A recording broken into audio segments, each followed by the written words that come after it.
देखो ध्यान से, हम लोग डेल्टा ड्यूटी पढ़े थे, क्या पढ़े थे? Duty and delta. अब आपसे बेसिकली क्या है कि डेल्टा ड्यूटी पढ़ने के बाद हमको पढ़ना चाहिए हाई और लो ड्यूटी क्या होता है। तो हाई और लो ड्यूटी डिपेंड करता है नंबर ऑफ हेक्टेयर्स पर क्यूमेक से कितना आप एरिया ऑफ लैंड इरिगेट कर रहे हैं, ठीक है ना। हाई और लो ड्यूटी मतलब that refers to the hectare of the land, area of the land that जो आप इरिगेट कर रहे हैं किससे, 1 cumecs of 1 metre cube per second of the water से, डिस्चार्ज से। अब आता है ग्रॉस कमांड एरिया। तो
लिखिए gross command area is the total area lying between drainage boundaries, total areas lying between drainage boundaries, total areas lying between drainage boundaries which can be commanded or irrigated by a canal system, which can be commanded, which can be or irrigated by a canal system,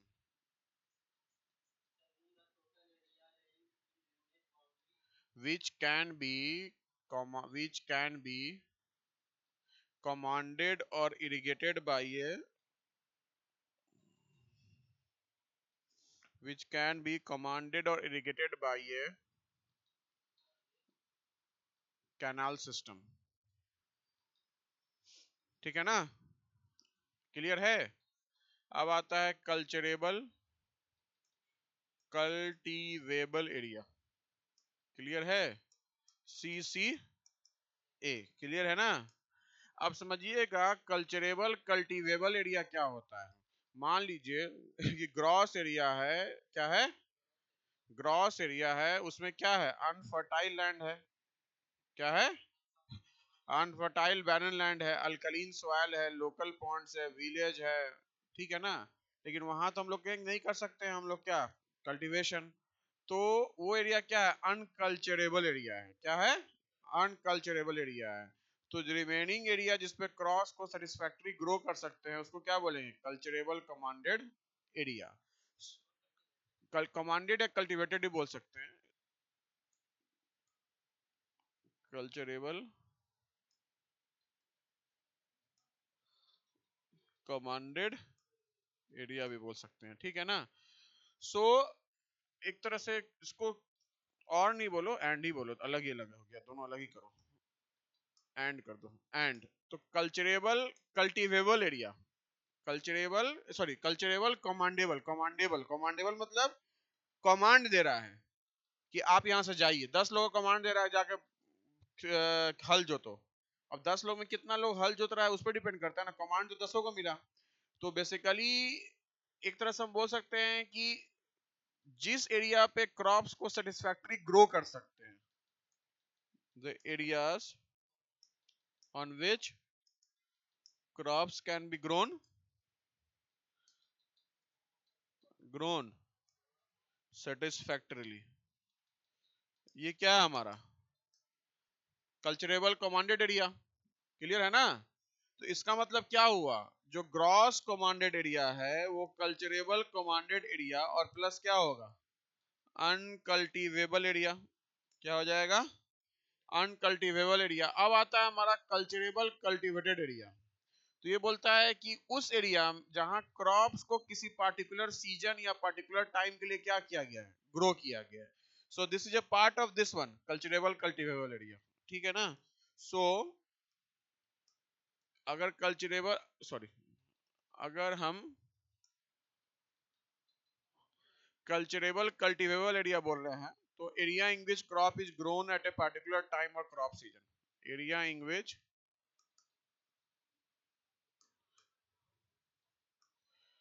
grown at a particular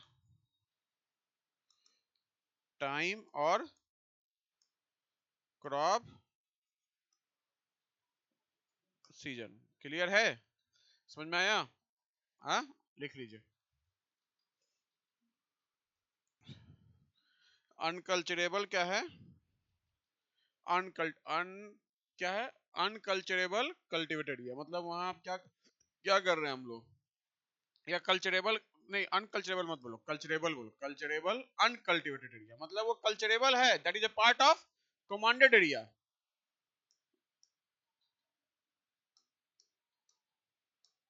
that is a part of commanded area but वहां culturable नहीं हो रहा है।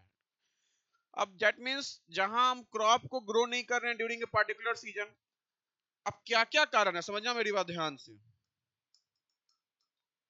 Crop is not grown during particular season,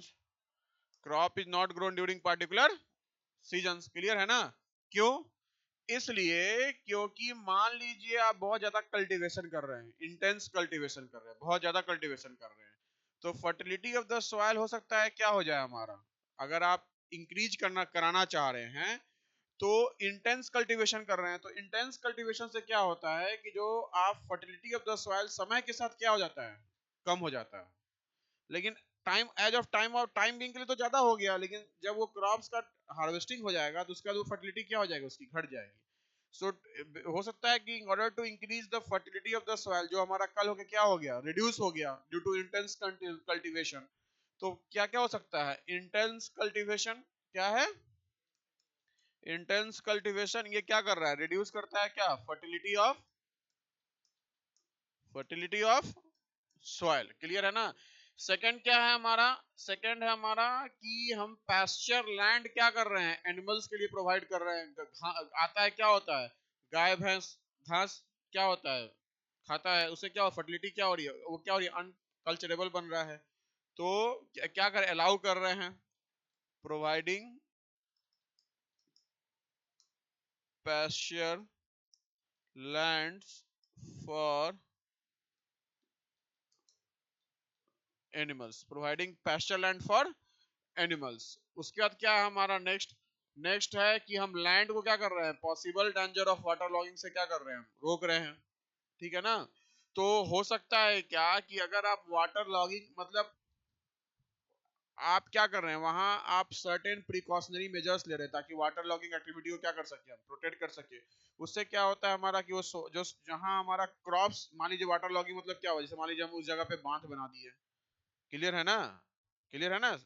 तो वहां क्या हो गया पेड़ पौधा तो आप क्रॉप्स तो ग्रो नहीं कर सकते इरिगेट तो नहीं कर सकते, ऑलरेडी वहां इरिगेट होने वाला सॉइल था कमांडेड एरिया में आ रहा था लेकिन वो नहीं हो सकता है, तो क्या बोलेंगे सर्टेन सर्टेन कंस्ट्रक्शनल एक्टिविटी बना देना कर देना वहां हैबिटेट के लिए to to provide the certain measures certain measures certain एक तरह से बोल सकते हैं टू प्रोवाइड द या certain measures for protecting the land from water protecting the water logging,